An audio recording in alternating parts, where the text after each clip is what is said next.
Assalamualaikum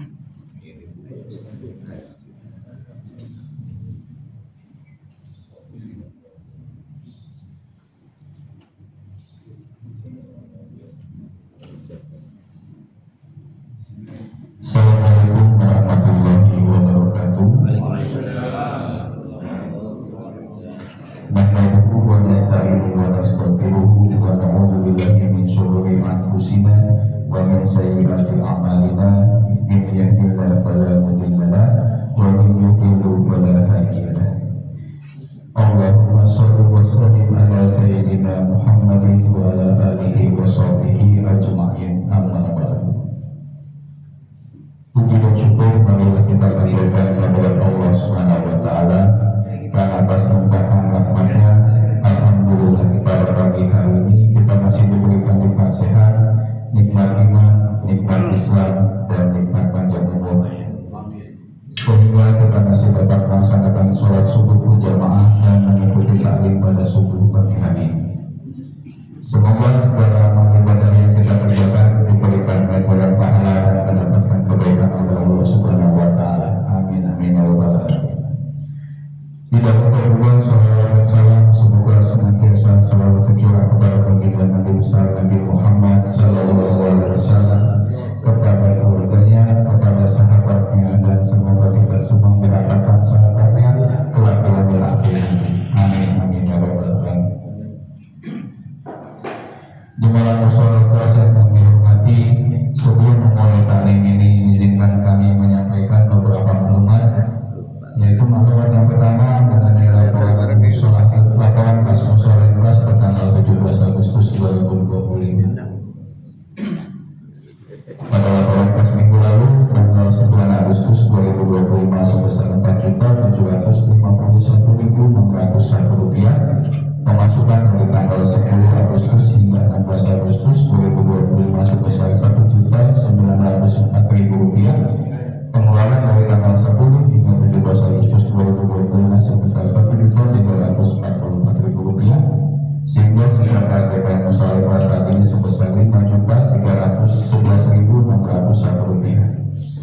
Semoga infak dan sedekah yang Bapak dan Ibu dimahamkan bisa menjadi pahala jariah yang tidak akan terputus hingga yaumil akhir nanti. Amin amin. Selain itu, mohon keikhlasan dari para jemaah untuk kita sama-sama bisa membacakan Al-Fatihah wabil khusus kepada Bapak Haji Bambang Qadarullah saat ini beliau sedang mendapatkan musibah sakit.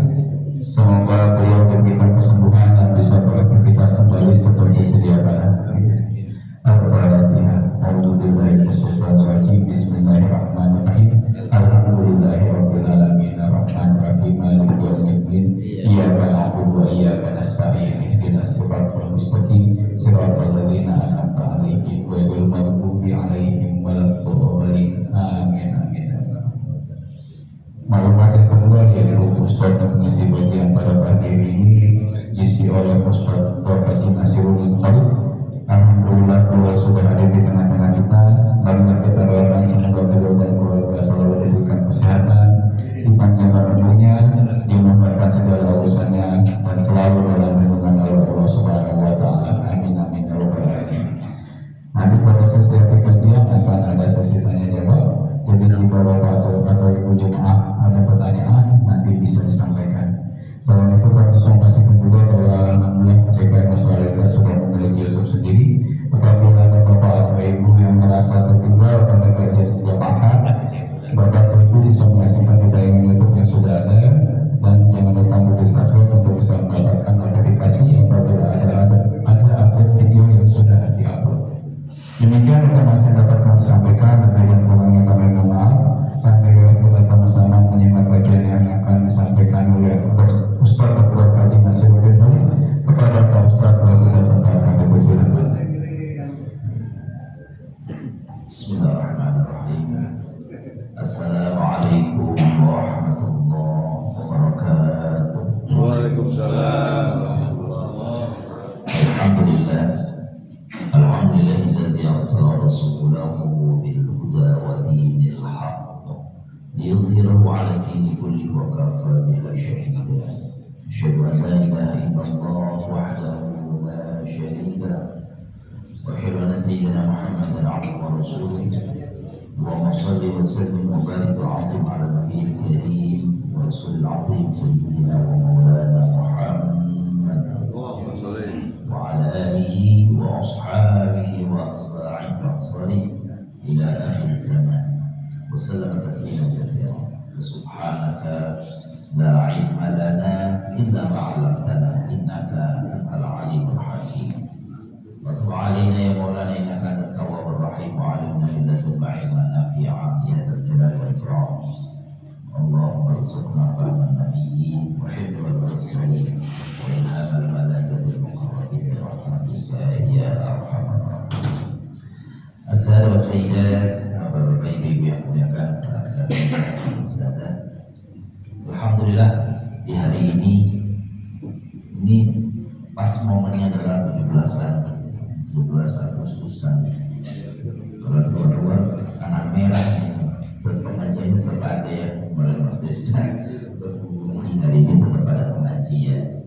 Alhamdulillah, mudah-mudahan kita doa semoga di ulang tahun kita yang 80 ini Allah senantiasa berikan taufik hidayah kepada para pemimpinnya, para bangsanya, bangsa Indonesia, masyarakat. Mudah-mudahan bangsa kita sebagaimana sering didoakan menjadi baldatun thayyibatun walaupun negeri yang penuh kebaikan, senantiasa mendapat curahan ampunan dari Allah Subhanahu wa taala.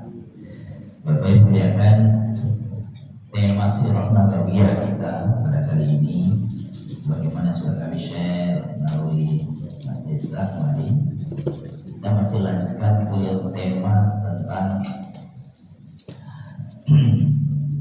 perang Ahzab, perang Al-Ahzab. Al-Ahzab itu secara bahasa artinya adalah koalisi, kelompok-kelompok. Ahzab, maka Ahzab itu jamak dari kata hizib.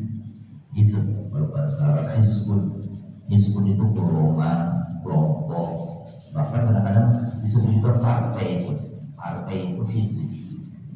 Jadi bahasa Arabnya partai itu hizib.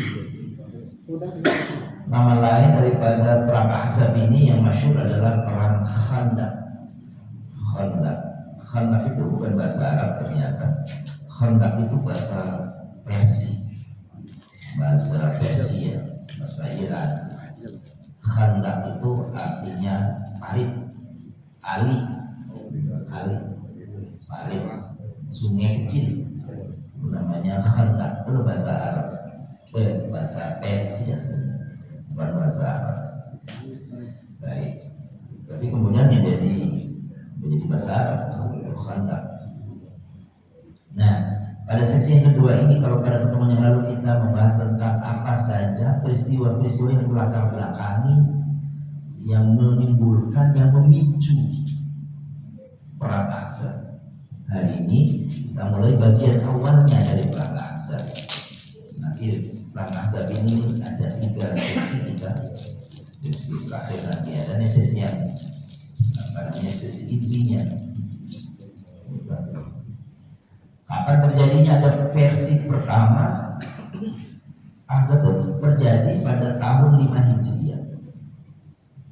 Berarti 5 tahun Nabi setelah sampai ke Madinah, setelah perang Badar, perang Uhud. Nah, nanti udah perang Ahzab. Ada versi lain mengatakan terjadi pada tahun ke-4 Hijriah. Jadi kalau yang versi pertama bulan Syawal tahun 5 Hijriah, versi yang kedua tahun 4 Hijriah di 626 Masehi. Yang ini 5 Hijriah 627 Masehi. Itu terjadi. Nah, kita ulang sedikit. Ada beberapa sebab yang menjadikan perang ini terjadi. Karena ada kedengkian kaum Yahudi setelah pengusiran Bani Nadir. Bapak-bapak, ibu-ibu, sedikit ya, Bani Nadir kenapa diusir? Bani Nadir diusir itu karena telah melakukan pengkhianatan, tidak mau bayar apa namanya itu, ada kifarat, atau karena ada seorang muslim yang salah membunuh musuh, bukan musuh, akhirnya dia harus membayar diat. Kesepakatan awal di dalam piagam Madinah, semua kalau nanti terjadi ada yang perlu membayar diat, maka semua kelompok yang di Madinah itu, Muslim, Yahudi, kaum asli, mereka bersepakat untuk bersama-sama menanggung diat itu. Tapi apa yang terjadi? Yang terjadi ketika Nabi menagih itu bersama Abu Bakar dan Umar, ternyata yang terjadi dibahas berbalik. Apa? Mereka bersepakat untuk membunuh Nabi SAW ketika Nabi berada di bawah panggung rumah mereka. Akhirnya Nabi keluar, kemudian Nabi SAW memberikan apa namanya hukuman kepada Bani Nadir, mereka diusir dari Madinah. Nah, denda mereka. Sebab bapak-bapak ini mereka orang Yahudi itu telah bercokol, telah menempati Madinah itu bukan setahun 2 tahun sebelum Nabi ada, bukan seabad 2 abad bahkan. Jadi ada sumber riwayat yang menyebut orang Yahudi Madinah itu, bapak-bapak ibu-ibu, itu jauh, bahkan sebelum Masehi mereka sudah bercokol, mereka sudah meninggali Madinah. Kapan itu? Ada sumbernya menyatakan waktu Nabi Musa alaihissalam selamat dari pengejaran Fir'aun melewati laut, lalu mereka mau memasuki kota yang dijanjikan, yaitu Yerusalem, Palestina sekarang. Ternyata kan mereka nggak mau tuh. Bahkan orang Yahudi itu mengatakan kepada Musa ketika Nabi Musa mengajak, ayo kita memasuki tempat itu, tempat yang dijanjikan. Apa yang mereka mengatakan? Enggak. Idhab anta wa rabbuka faqatila inna hauna qa'idun. Itu begitu maknanya. Apa kata orang Yahudi itu? Hei Musa, kalau kau masih memaksa kami untuk datang ke sana, kamu aja yang pergi sama Tuhanmu. Inna hauna qa'idun. Kita mau di sini duduk-duduk. Wah. Maka turun tuh apa namanya? Azab atau apa? Arba'ina sanatan yatimuna. Maka 40 tahun orang Yahudi itu berada di tempat itu yang mau terombang-ambing. Jadi mereka nggak kesana nggak kesini, 40 hari di situ nunggu. Tapi masih begitunya saja itu mereka masih dapat rahmat Allah. Kenapa? Anzalna alaihimul manna wassalwa. Enak juga tuh ya. Dibarahi tapi tetap dijamin makannya. Apa itu? Setiap malam turun yang apa namanya, apa sejenis apa tuh madu, kayak madu, cara madu, supaya mereka minum paginya supaya seger sehat. Lalu kalau di Malaysia turun burung-burung, kalau bahasa kita semacamnya burung dara. Burung dara itu sengaja turun situ, Allah hadirkan di situ supaya mereka sembelih, supaya mereka makan. Selamat bertahun-tahun begini. Enak benar tuh di sini. Kayaknya itu program MBG kan. Ini ada madunya, ada zat sehat itu. 40 tahun.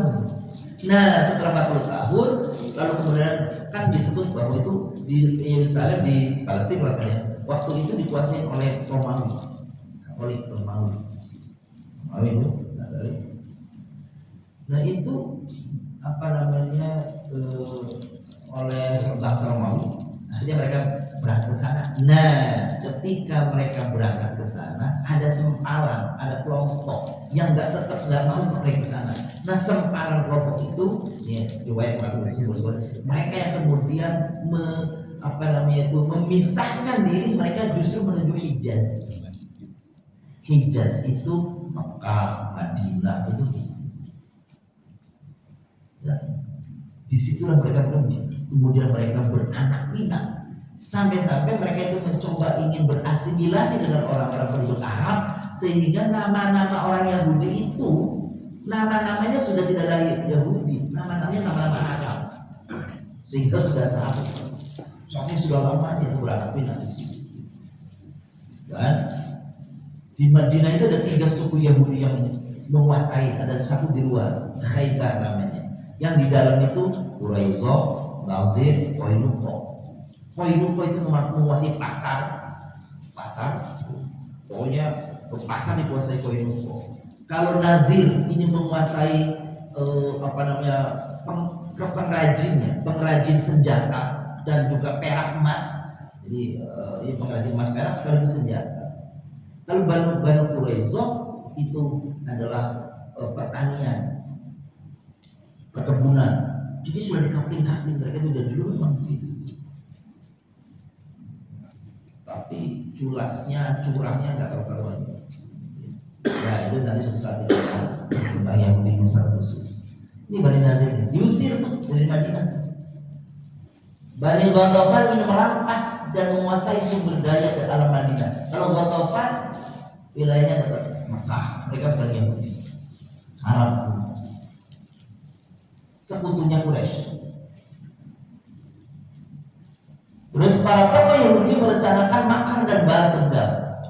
Jadi bapak-bapak ibu yang melihatkan, ini termasuk peperangan yang berat bagi kaum muslimin yang menghadapi. Kenapa? Karena musuh dari luar, koalisi,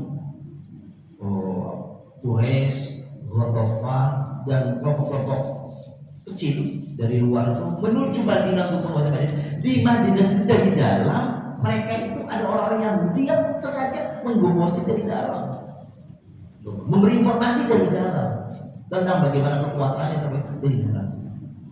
Jadi ini sesungguhnya berat, peperangan yang berat karena luar dalam semua musuhnya itu ada. Cuma yang dalam nggak kelihatan. Nah ini tokoh-tokoh Yahudi yang mati nih, yang mereka minta balas dendam, membalaskan dendam kepada Rasulullah Muslim. Ini tokoh-tokoh Yahudi karena pengkhianatan mereka kepada Nabi. Ada Salam bin Mishkam, Kinana bin Abi Huqayq, Huyai bin Akhtar, Hauzah bin Qais, Abu Amr al-Fasid. Coba, nama-namanya nama Arab semua.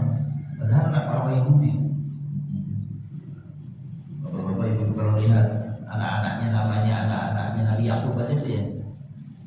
Itu kan, itu nama-namanya dari yang Arab. Daan, ya, Simeone. Kalau yang senang main bola tuh, Simeone itu namanya itu kakaknya Nabi Yusuf tuh. Simeone, Samon, Dan, Naftel, Levi itu yang kalau kita punya celana Levis tuh. Levis tuh. Itu Levi's itu Levis itu Levi itu anaknya Nabi Yakub. Terus yang terkenal Yehuza, yang benar bilang kita sebut Yehuza. Terus ada Daan, tapi kemudian sampai di Tangerang jadi Kamel Mogol. Tidak ngotot. Gitu Bapak Ibu. Nah, mereka pergi ke Mekah ini untuk memprovokasi pembesar Quraisy agar mau memenangi kaum muslimin dan membentuk pasukan koalisi dari berbagai kekuatan musuh Islam untuk memerangi kaum muslimin. Nah, ada kemunafikan orang Yahudi, gitu ya. Ketika mereka bertanya kepada orang-orang, ketika mereka ditanya oleh orang Quraisy, para pembesar Quraisy bertanya kepada para tokoh Yahudi. Dan mereka datang ke Mekah, ditanya sama tokoh-tokoh Yahudi, tokoh-tokoh Quraisy, orang Yahudi ini ditanya. Pertanyaannya, manakah yang lebih baik? Dikata orang Quraisynya, agama kami musyrik, para penyembah berhala, ataukah agama Nabi Muhammad yang mentauhidkan Allah, bertauhid? Apa jawaban mereka? Jawaban mereka mengatakan agama kalian baik orang Quraisy itu lebih baik daripada agama Muhammad. dan kalian berhak atas kebenaran daripada dirinya. Jawab dia tadi. Padahal kita tahu Yahudi itu adalah nabinya adalah Nabi Musa alaihissalam yang asalnya syariatnya adalah mentauhidkan Allah, sama mentauhidkan Allah. Tapi ketika ditanya demi mendapatkan simpati orang-orang Quraisy, maka mereka rela berdusta, berkhianat atas keyakinannya. Jadi Bapak-bapak Ibu lihat ya, disinggung di dalam Al-Quran.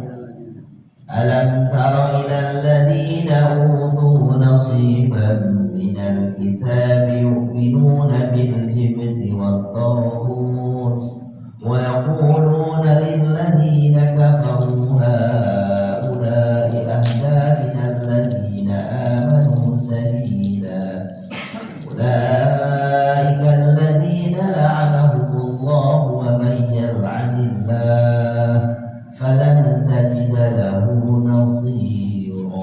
Dijawab oleh Al-Quran. Apa itu? Tidakkah kau lihat kepada orang-orang yang memperoleh Alkitab, mereka beriman kepada Jibril dan Tauhid, orang Yahudi maksudnya. Wa yaquluna, dan mereka mengatakan lilladzina kafaru, kepada orang-orang kafir yaitu Quraisy. Haula'i, adalah orang-orang Quraisy itu ahda, lebih memperoleh petunjuk minal ladina amanu, dari orang-orang yang beriman, sabila, jalannya. Bukan kalau kata Al-Quran, lihat mereka sampai memperdagangkan akidah. Ulaika alladzina la'anahumullah, mereka itu orang-orang yang dilaknat Allah. Wa may yal'anillah, siapa yang dilaknat Allah, falan tajida lahu nasira, tidak akan dapat pertolongan, tidak ada pertolongan bagi mereka. Surat An-Nisa ayat 154. Ya. Baik. Bentuk kemunafikannya apa? Mereka mengatakan agama penyembah berhala lebih baik dari agama tauhid. Padahal mereka tahu, mereka sendiri penganut tauhid aslinya begitu. Hanya mereka kan maghdub karena selalu mengingkari apa yang dibawa oleh, selalu membangkang apa yang dibawa oleh Nabi. Mereka adalah penganut agama tauhid, monoteis, mentauhidkan Allah, dan mereka menghindar dari penyembah berhala asalnya. Tapi ketika ditanya orang-orang Quraisy yang penyembah berhala, mereka mengatakan penyembah berhala lebih baik daripada tauhid. Mau itu memperdagangkan yashtaruna bi ayatillahi ta'ala qalila, demi mendapatkan keduniaan mereka rela berdusta menjual agama. Ya, hal ini sebenarnya menyalahi doktrin agama monoteisme mereka, tapi tetap mereka lakukan demi meraih kepentingan dunia. Itu tercapainya kemenangan dan penguasaan atas kaum muslimin. Niatnya begitu. Akhirnya terjadi kesepakatan antara orang Yahudi dan sekutu. Bani Ghatafan dan sekitarnya akan mengirim 6.000 pasukan. Quraisy dan sekitarnya mengirim 4.000 pasukan. Berarti jumlahnya 10.000. Ya. Kaum Yahudi akan membayar dan mengganti kebutuhan kurban Bani Ghatafan selama 1 tahun. Kompensasinya. Karena mereka mau menyerahkan Madinah, padahal mereka tinggal di Madinah. Masih sebagainya. Demi itu mereka rela untuk membayar, menjamin selama 1 tahun kebutuhan kurban. Ada tuh bagi kita negeri Islam sekarang yang lebih mengirim bersekutu dengan Amerika, kan gitu, dan rela menjadi pangkalan militer Amerika. Rada-rada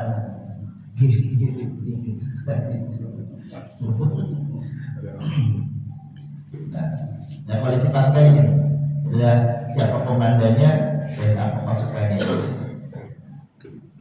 Jadi kalau Quraisy ada Abu Dhafar, Bani Fasar, Bani Murrah, Bani Asy'ar.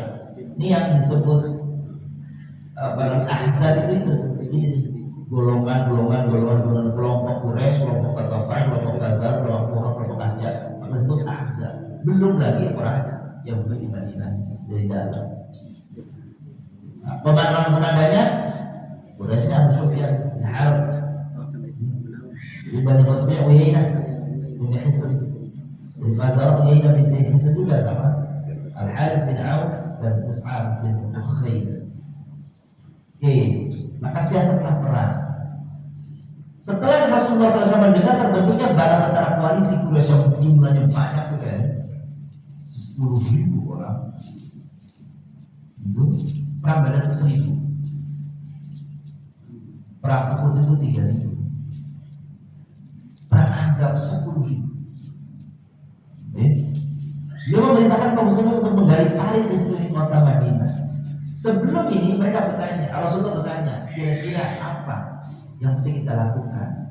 Maka ketika sudah musyawarah, ambillah sahabat namanya Salman Al-Farisi. Salman Al-Farisi mengatakan kepada Nabi, ya Rasulullah, kalau kami di negeri kami di Iran, gitu ya, kalau kami ingin bertahan enggak keluar di tempat kami, maka kami gali parit sekitarnya supaya di mana arah datangnya musuh tidak bisa melewati tempat kami. Itu usulan daripada Salman Al-Farisi. Dapat usulkan begitu, Nabi setuju. Akhirnya digalilah parit. Ya. Nah, nama parit itu bahasa Irannya, bahasa Persianya namanya Khandaq. Akhirnya digalilah parit. Penggalian parit dilakukan oleh para sahabat dan Rasulullah turun tangan, Rasulullah ikut, Rasulullah memegang pacul bahasa kita dengan bentuk mengelilingi kota Madinah bagian utara. Kira-kira begini bapak-bapak, ilustrasinya gini. Ini paritnya.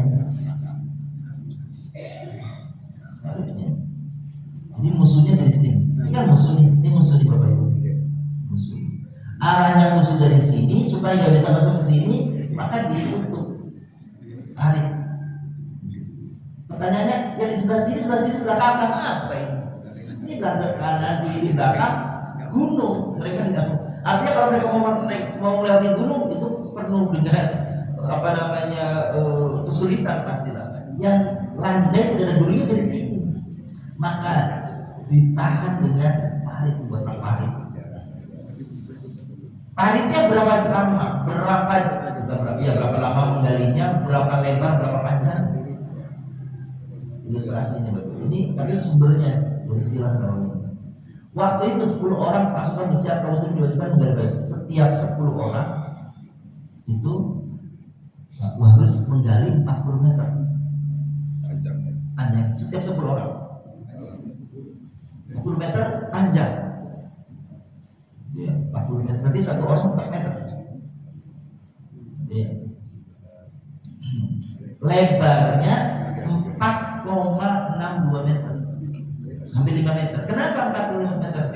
Sebab perkiraannya kalau pasukan yang memiliki kuda yang paling hebat, paling canggih, paling kuat, paling perkasa pun nggak bisa lompat kalau 4 meter ini. 4 meter itu dari sini ke sini ada, dari sini ke sini 4 meter. Lebih ya, lebih lah, 1, 2, 3, 4. Ini sampai tiang ini nih 5 meter. Jadi kita kalau kuda lompat nggak nyampe lah kira-kira. Gini. Lebarnya 4,62 meter rata-rata, tentu saja nggak persis, karena ini kan manusia bukan perawat, gitu ya. Kira-kira yang umumnya itu. Dalamnya 3,234 cm, 3,5 meter lah. Kira-kira segini ya.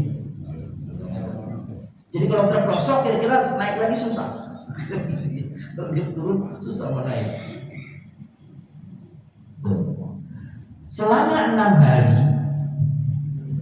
ya, ada batas 10 hari, telah tergali parit sepanjang 5.500 meter.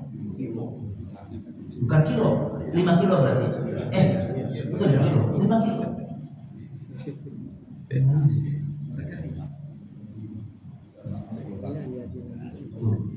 Jadi 5 kilo. Bapak-bapak, kalau bapak-bapak ini turun ke Madinah nih, dari bandara ya, turun dari bandara Madinah, kalau misalnya mau umroh itu turun dari bandara itu sebenarnya masih ada. Kita bisa melewati sisa-sisanya di parit ini. Bisa melewati. Mau coba? Masih ada sisa-sisanya. Itu Bapak Ibu. Jadi sepanjang 5.005 kilo. Lumayan 5 kilo. Ya, sepanjang itu mengelilingi. Tapi nggak semuanya, karena bagian kanan kiri bawah belakangnya itu gunung. Nah, ketika menggali, ternyata tertahan nih galian ini, berhenti galian. Kenapa? Ada batu besar. Maka sahabat Salman Al Farisi melaporkan kepada Nabi SAW, ya Rasulullah, kami belum bisa meneruskan nih karena ada batu besar di tengah-tengah galian. Sahabat sudah mencoba untuk pakai palu, pakai apapun alatnya, besi apa, nggak ada yang bisa, nggak ada yang bisa untuk memecahkan batu ini. Akhirnya Rasulullah diberitahu, Rasulullah turun tangan. Masya Allah, turun tangan langsung. Ini ilustrasinya. Jadi ya, ini galinya. Ini ada batu besar ya. Bagaimana akhirnya? Rasulullah turun dengan kalau kampak kan kecil, kalau dia namanya godam. Dan ada peristiwa besar di situ. Apa Bapak lihat?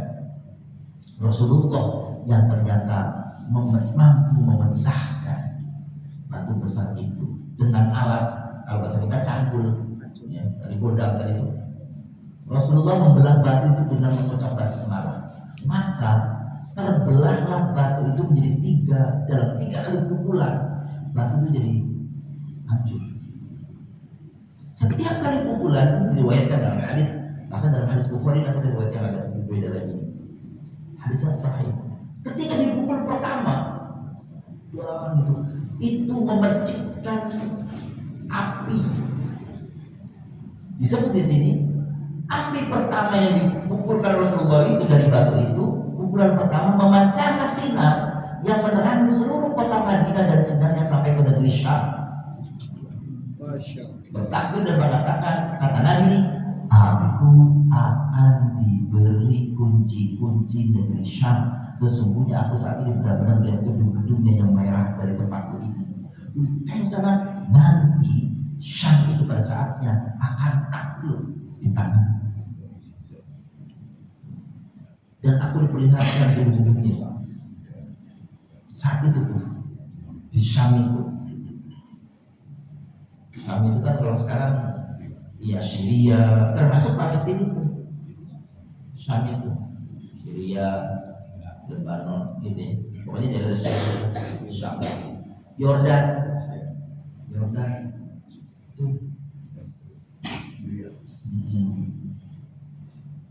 gedungnya merah. Maka bapak-bapak kalau lihat itu kalau di Yordan itu kan ada patria apa tuh yang gedung yang peninggalan yang besar itu yang tinggi itu, ada patria Pirsa yang dipahat tuh. Ya, gunung dipahat jadi istana, jadi itu kan memang karena warna tanahnya merah kan, maka kelihatan istana itu warna merah gitu. Lalu kemudian Rasulullah membelah yang kedua, maka pukulan yang kedua memancar sinar sampai ke negeri Persia. Rasulullah bertakbir mengatakan, aku akan memberi kunci-kunci negeri Persia.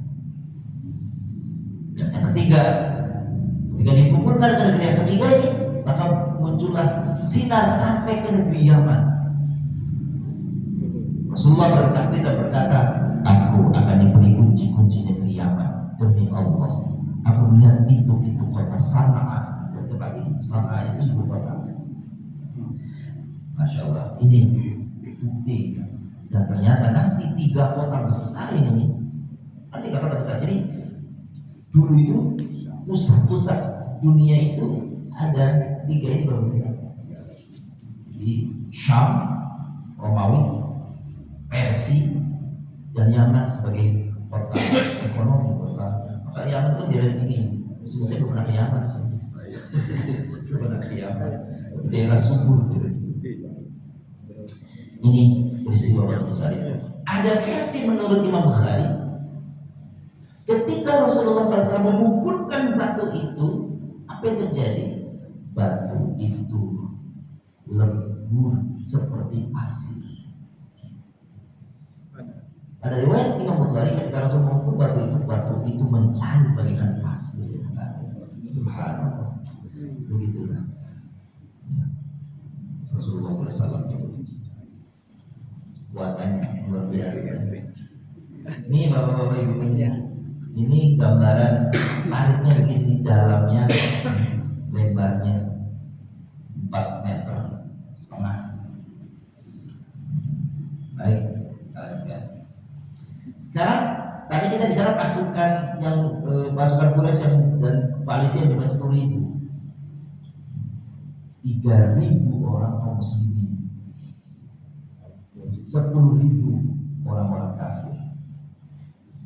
3.000 itu ya orang-orang yang ada di Madinah yang segini kira-kira jumlahnya, yang gitu tuh. Selain daripada perempuan, anak-anak, orang tua. Jadi 3.000 versus 10.000 orang. Nah tadi ini bapak-bapak gambarannya. Jadi ini musuh, ini khandak, ini gunung. Nggak mungkin. Ini nggak ada gunung, tapi ini belukar kurma, kebun kurma yang sulit untuk ditembus oleh musuh. Jadi kira-kira nggak mungkin dari daerah sini, maka inilah yang digali balik. Gitu. Ya, dan apa yang terjadi?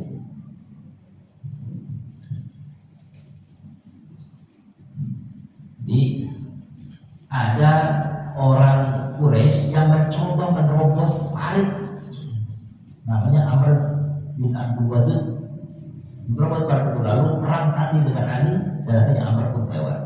Jadi gampang masuk parit itu mau naik dari penggalannya.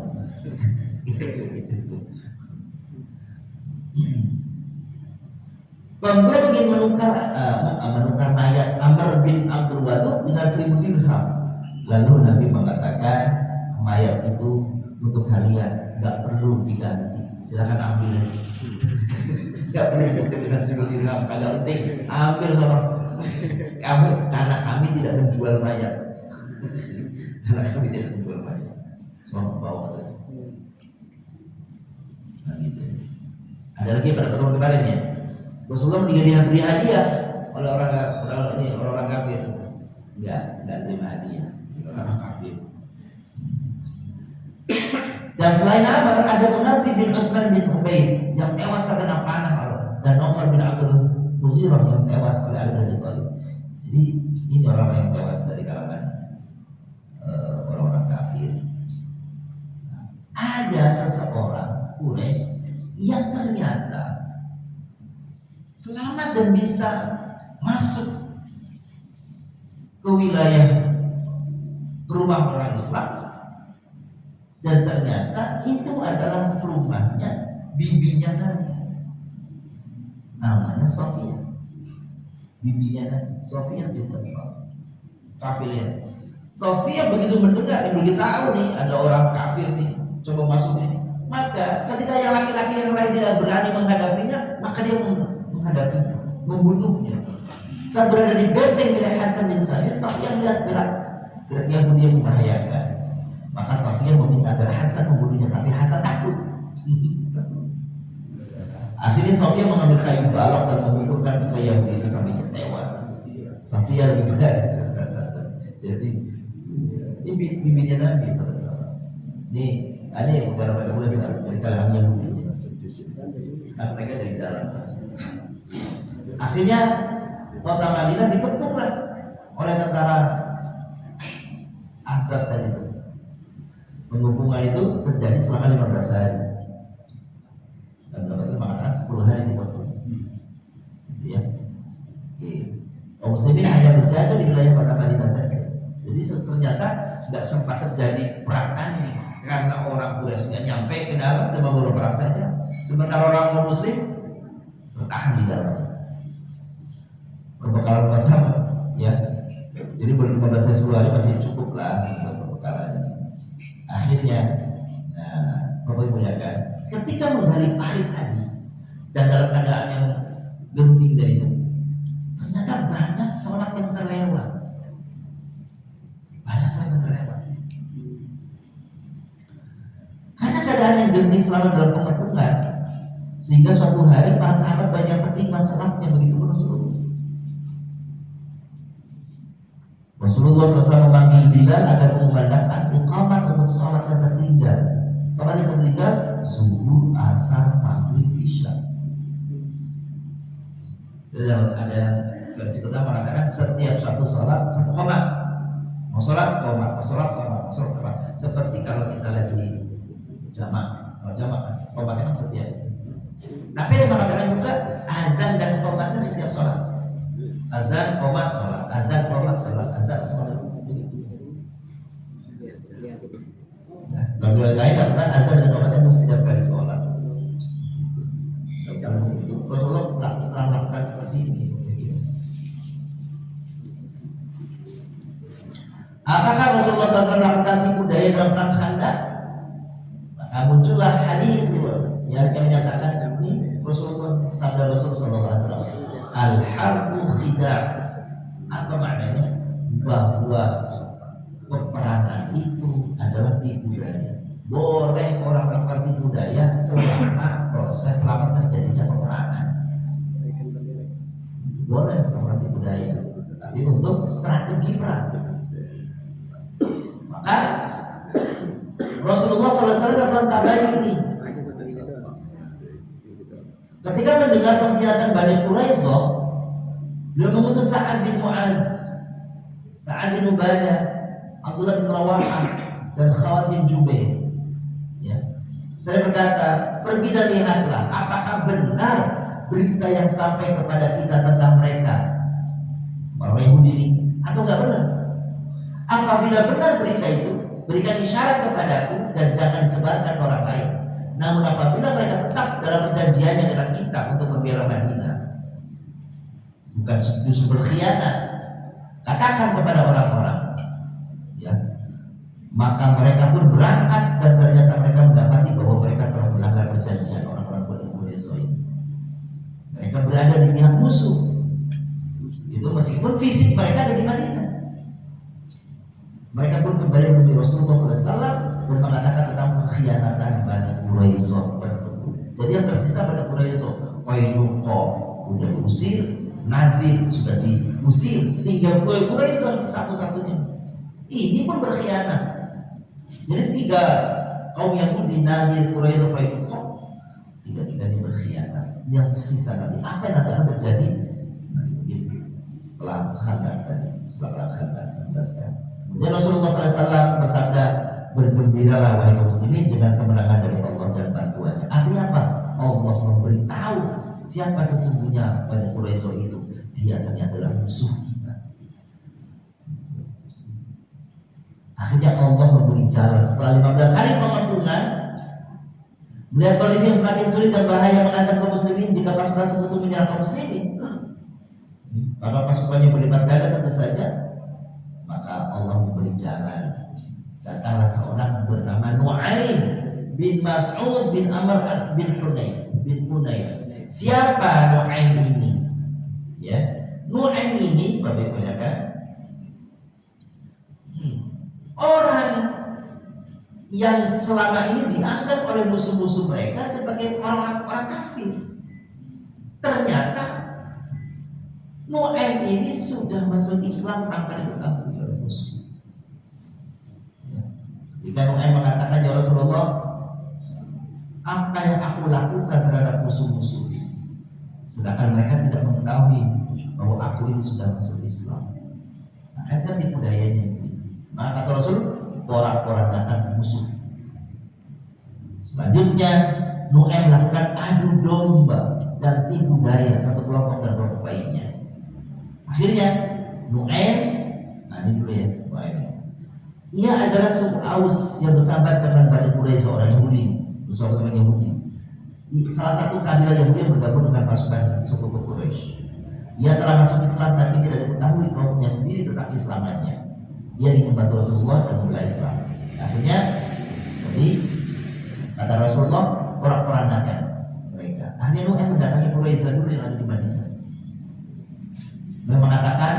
Bani Quraisyah, sungguh kau telah tahu siapa diriku dan bagaimana aku ini selama ini bersamamu, dan aku mengkhawatirkan kalian semua, wahai Bani Quraisyah, karena Ghatafan dan Quraisy, pasukan sekutu, bukanlah seperti kalian.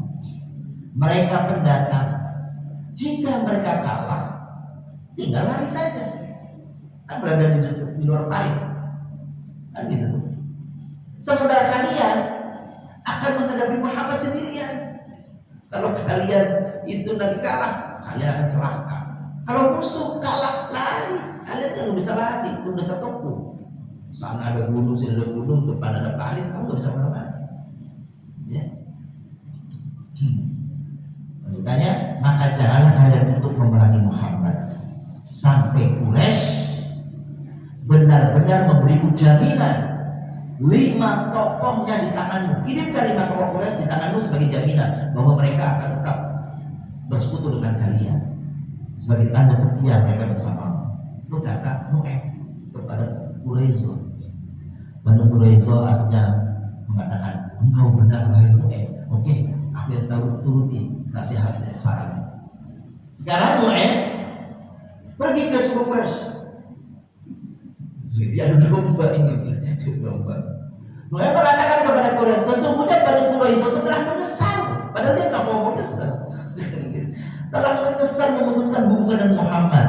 Maka sebagai tanda penyesalan atas perbuatan itu, mereka akan serahkan kepada Muhammad 5 tokoh Quraisy dan Ghatafan untuk dipenggal kepalanya. Padahal tadi ngomongnya 5 tokoh itu diserahkan ke Quraisy. Tapi kata itu berarti Quraisy kan minta 5 tokoh akan diserahkan Muhammad untuk dipenggal sebagai penyesalan, pengkhianatan. Padahal enggak kan? Jadi ini kalau begini boleh lagi perang. Kalau tidak perang nggak boleh. Oleh karena itu, jika kaum Quraisy meminta jaminan kepada kalian 5 tokoh, jangan kasih. Itu berarti kalau itu betul-betul meminta, mereka menyesal bergabung sama kamu, kan gitu. Terus kaum Quraisy mengatakan, benarlah kamu, saran Nu'aim. Sekarang Nu'aim ngomong ke Ghatafan, ya, kalian adalah asal usulku, kata Nu'aim, keluarga dan orang-orang yang aku cintai, maka simpanlah rahasiaku ini. Apa katanya? Sungguh Quraisy telah menyadari kekeliruannya telah berkhianat pada Muhammad, maka ia akan membayar pengkhianatan itu dengan menyerahkan orang Ghatafan kepada Muhammad. Nanti kamu akan diminta tokoh-tokoh untuk diserahkan dipenggal oleh Muhammad. Maka jangan serahkan orang-orang itu kepada Quraisy. Tandanya Quraisy itu telah menyesali bersekongkol dengan kamu, dia akan minta 5 tokoh dari kalian untuk diserahkan. Ghatafan mengatakan, benarlah perkataan wahai Nu'aim. Hasil usaha Nu'aim, pada malam Sabtu, suku Quraisy dan Ghatafan meminta kepada Bani Quraisyah agar esok Sabtu menyerang Rasul dan kaum muslimin. Mintanya besok Sabtu. Bapak-bapak tahu Sabtu itu hari apa bagi orang Quraisy? Hari rayanya orang Quraisy, orang Yahudi. Hari suci orang Yahudi. Besok hari Sabtu suruh menyerang, padahal itu hari suci mereka. Mereka nggak mau. Bani Quraisy menolak karena Sabtu adalah hari suci mereka, dan mereka minta jaminan 5 tokoh. Pertama disuruh menyerang nggak mau, diminta tokoh, berarti kata orang Quraisy benar ini. Berarti dia ini berkhianat kepada kita. Gitu. Suku Quraisy menolak menyerahkan tokohnya, maka kacau persekutuan koalisi mereka. Akhirnya udah saling tidak mempercayai. Quraisy mempercayai Quraisy, Quraisy yang mempercayai Quraisy. Begitu juga Ghatafan. Kacau kan jadi persekutuan. Nah, ditambah lagi Allah turunkan ini bapak-bapak. Setelah koalisi pura-puranya kena tipu daya Nu'aim, lalu datanglah angin dingin dan kencang sehingga menerbangkan perabotan dan perobohan tenda-tenda pelindung mereka. Gadung-gadungnya terbang, panci kompornya berantakan, tendanya berantakan. Mereka ini dia sini. Ya ayyuhalladzina amanu dzkuru ni'matallahi ingatan nikmat Allah alaikum kepada kalian ja'akum junudun farisan alaihim rihan wa junudun taraha. Ketika kami kirimkan tentara dan angin serta tentara-tentara yang tidak terlihat. Angin topang itu. Doa Nabi Sallallahu Alaihi Wasallam. Rasulullah SAW doa kebinasan untuk pasukan gabungan. Saya berkata, Allahumma muzlatina sari'al hisab, Allahumma hzimil ahzab, Allahumma hzimhu wa zalzilhu. Ya Allah, yang menurunkan kita, yang cepat hisabnya, porak-porandakanlah pasukan koalisi itu. Ya Allah, hancur luluhkan mereka. Ini hadis Nabi SAW doa ya.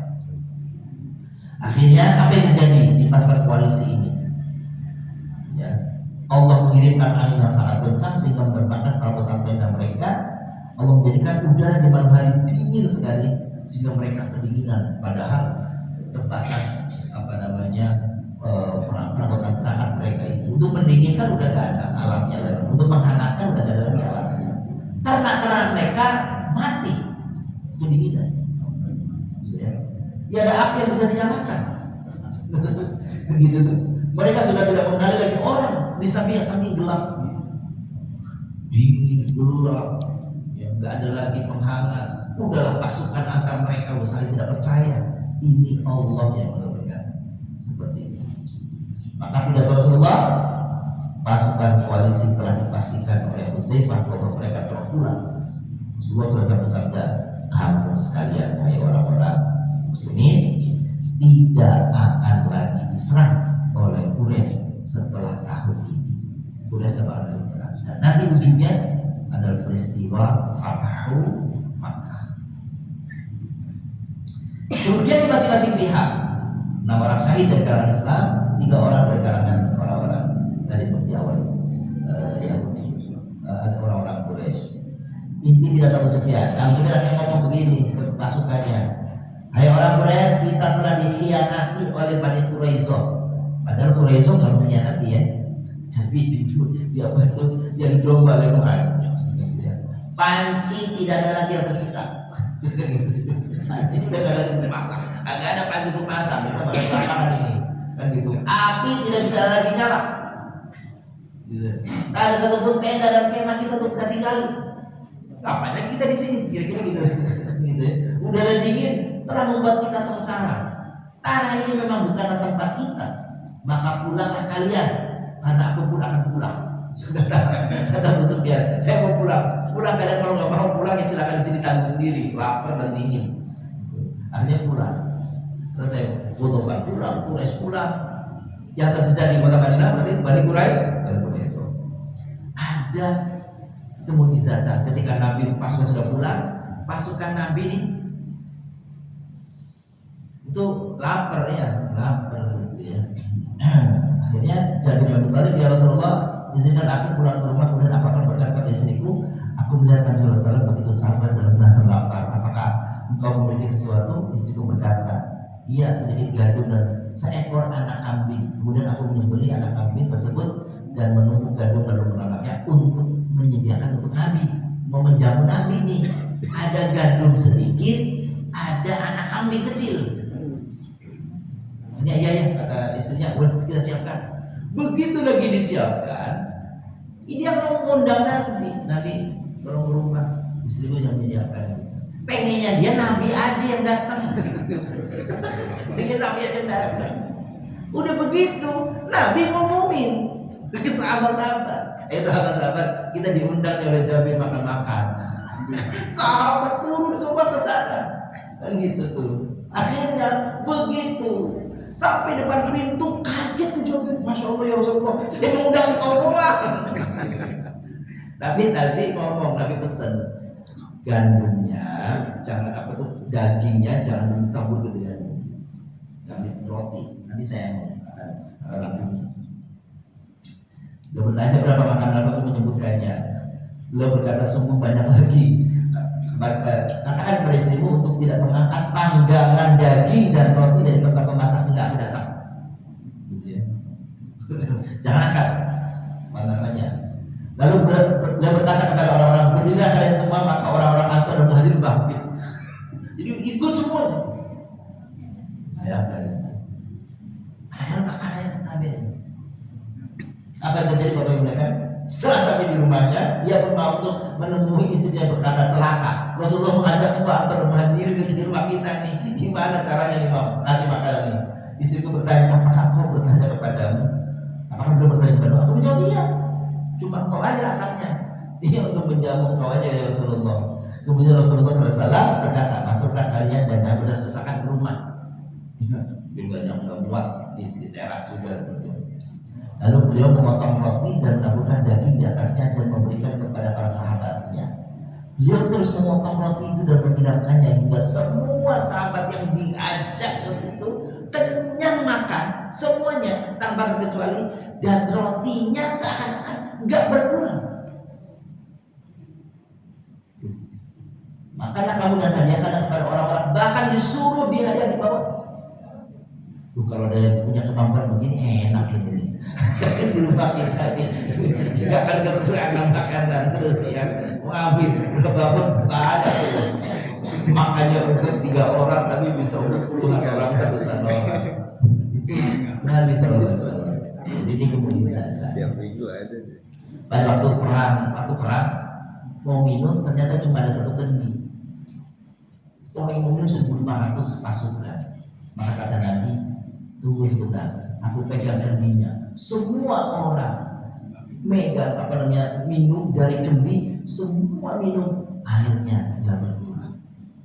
Dan yang paling masyhur, suatu saat Abu Hurairah dipanggil sama Rasul. Abu Hurairah, ini ada susu satu gelas. Kalau bahasa kita bukan satu tepung, itu cangkir yang biasa pakai orang atau gedean gitu ya. Wah, kata Hurairah, saya lagi haus banget, pas banget nih dikasih susu. Tapi sebelum kamu panggil dulu Abu Sufah. Abu Sufah itu orang yang hidup di Mesir. 40 orang, ada makan 70 orang. Kata Hurairah, ya Allah, dalam hatinya, ini saya aja kayaknya cukup untuk saya doang. Gimana yang lain? Udah panggil sini minum. Semuanya minum sampai di tangan terakhir Abu Hurairah, itu susu nggak berkurang sedikit. Subhanallah, itu kemujizatan Rasul. Kita nggak ada yang bisa begitu. Kalau ada yang bisa, masya Allah, luar biasa. Inilah Bapak-Bapak yang muliakan, kira-kira akhir daripada pertemuan kita di pagi ini, ya. Jadi semua makan ya roti ini itu terlalu untuk kemujizatan Rasulullah SAW. Akhirnya perang Ahzab tadi belum selesai, karena kita akan nanti teruskan di kesempatan berikutnya, dan bagaimana akhir daripada Bani Quraisyah setelah menterinya datang. Insyaallah pada pertemuan yang datang. Sementara akan cukupkan. Walhamdulillahirabbil alamin. Demikian bagian yang sama-sama perspektif.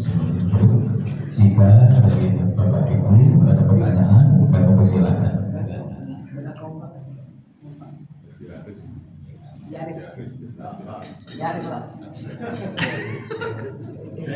Tahu pertanyaan dipaksa.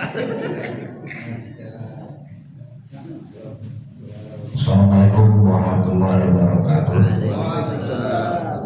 Ya, tadi dikatakan cuma koalisi ya.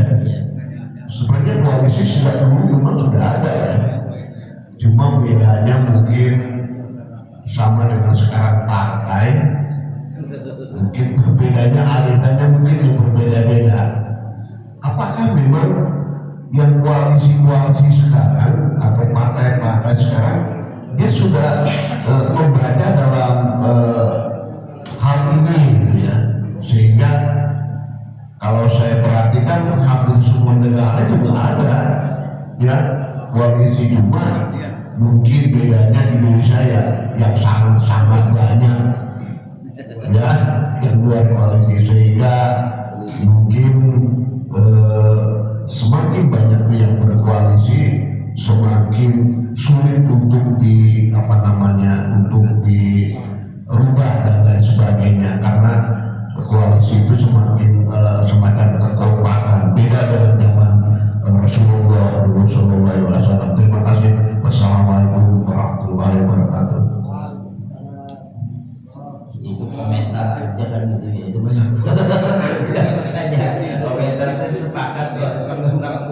koalisi selalu kan ada ungkapan begini nih, yang abadi itu adalah kepentingan. Dia ada teman abadi yang adalah kepentingan yang abadi. Selama kepentingannya sama, mau berbeda partainya, mau berbeda platform partainya, mau berbeda tujuan partainya, yang penting selama kepentingannya sama, maka mereka akan berkoalisi.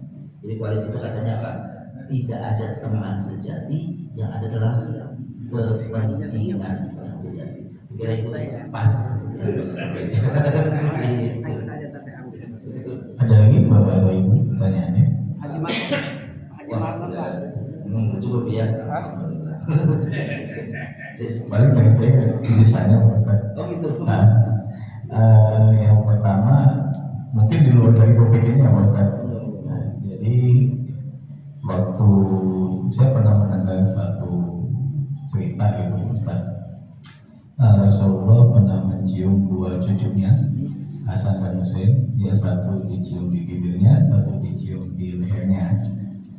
Suatu hari Bunda Siti Fatimah bertanya, kenapa Rasulullah mencium cucunya itu berbeda gitu kan? Yang satu di bibirnya, satu di lehernya. Dan Rasulullah bercerita ke Bunda Siti Fatimah bahwa suatu saat nanti cucunya yang satu akan dibunuh seperti diracuni, satu lagi di penggal. Dengan mukjizat yang sudah Allah berikan banyak kepada Rasulullah gitu. Kenapa beliau tidak meminta gitu kan? Meminta maksudnya bahwa ketentuan itu mungkin bisa diubah atau gimana Ustaz? Karena pada saat perang yang sudah beliau jalani, bahwa kayak darah Rasulullah itu kalau tetes jatuh ke tanah aja malaikat bisa marah gitu ya Ustaz ya. Gitu. Kenapa beliau tidak meminta itu dengan mukjizat yang sudah Allah berikan kepada beliau? Gitu Ustaz. Itu pertanyaan pertama. Terus yang kedua mengenai modernisasi di negara Arab gitu Ustaz ya. Saat ini kan banyak pertanyaan dari orang lain bahwa negara Arab ini sudah nggak terlalu menerapkan norma Islamnya gitu. Apalagi sekarang banyak seperti pembunuhan massal yang dilakukan oleh Israel ke Palestina gitu. Apakah ini nanti akan perang yang pernah Rasulullah lewati akan terjadi nanti di kedepannya gitu Ustaz? Demikian pertanyaan dari saya Ustaz. Terima kasih. Wassalamualaikum warahmatullahi wabarakatuh. Waalaikumsalam. Susah banget pertanyaan. Kalau yang kedua tadi, saya kira sama seperti itu sebenarnya. Kenapa kok kelompok-kelompok di Arab itu begini? Nah di sana karena tidak ada teman yang sejati, yang adalah kepentingan sejati. Karena kepentingannya mereka kekuasaannya ingin lanjut. Maka kalau kita lihat sekarang, hampir semua negeri-negeri Arab itu bersekongkol, bersekutu dengan Amerika. Karena kalau mereka sekali mereka itu berani untuk melawan, kayak Syria hancur, kayak Irak hancur, Amerika Iran berarti pada saat itu. Jadi tahu ini kalau saya dengar dari analisa orang, saya bukan analisa saya. Kalau melihat karena ada kepentingan ingin tetap langgeng kekuasaan, maka mereka mengambil pertemanan dengan kira-kira yang bisa memelanggengkan kekuasaan. Nah, sementara ini yang kita pahami, yang kira-kira dalam analisa perhitungan mereka yang bisa melanggengkan kekuasaan mereka sampai saat ini adalah itu yang mereka. Tapi di luar itu ya. Tapi di samping itu lain itu bahwa dengan orang Yahudi itu kan, orang Yahudi itu nggak habis-habis, nggak mati-mati kan gitu ya. Karena memang ada sabda Nabi di akhir masa nanti ada peperangan yang peperangan itu antara orang mukmin dan orang Yahudi. Sampai-sampai batu saja kita kan kasih tahu, hai orang beriman, lihatlah di belakang kata batu ini ada orang Yahudi sedang bersembunyi, maka bunuhlah itu. Nabi sudah menceritakan begitu. Berarti apa nih? Orang yang bakalan panjang di apa di dunia ini. Kalau itu akan hangus terhapus orang Yahudi, berarti sabda Nabi dusta dong. Karena Nabi itu sabdanya nggak mungkin. Jadi dari situ berarti memang pasti akan ada yang panjang mau dia apapun yang boleh akan ada terus gitu ya. Sampai tadi terbukti tuh hadisnya gitu. Nah, yang pertama tentang cucunya Bikiro, kenapa yang terjadi? Bapak-bapak yang muliakan, kalau kita sebut apa ya, prahara atau sebut musibah yang terjadi kepada Nabi itu kan bukan hanya terjadi pada cucu beliau. Ya, Hasan dan Husain yang wafatnya begitu ya, apa kita prihatin mengenaskan begitu. Tapi ketika Rasulullah SAW saja sedang membina rumah tangga, itu kan terjadi peristiwa fitnah besar di mana istrinya Aisyah radhiyallahu anha dituduh berselingkuh sama Sofwan bin Mu'attal. Dan Rasulullah menyendiri sebulan itu 40 hari menyendiri.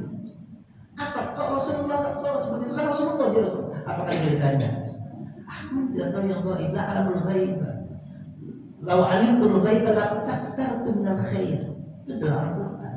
Seandainya aku diberitahu tentang kegaiban, tentang masa depan, pastilah aku akan bersiap-siap untuk terus pada hal setelah pada kebaikan. Tapi karena aku nggak tahu masa depan, bahkan yang terjadi pada diri beliau saja dituduh, gitu ya. Beliau sendiri tidak bisa menghindari itu. Karena apa?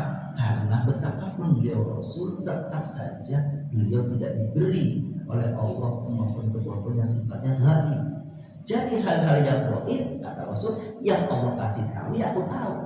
Yang Rasul nggak kasih tahu, Allah tidak kasih tahu aku, ya aku tidak tahu. Jadi termasuk juga tadi.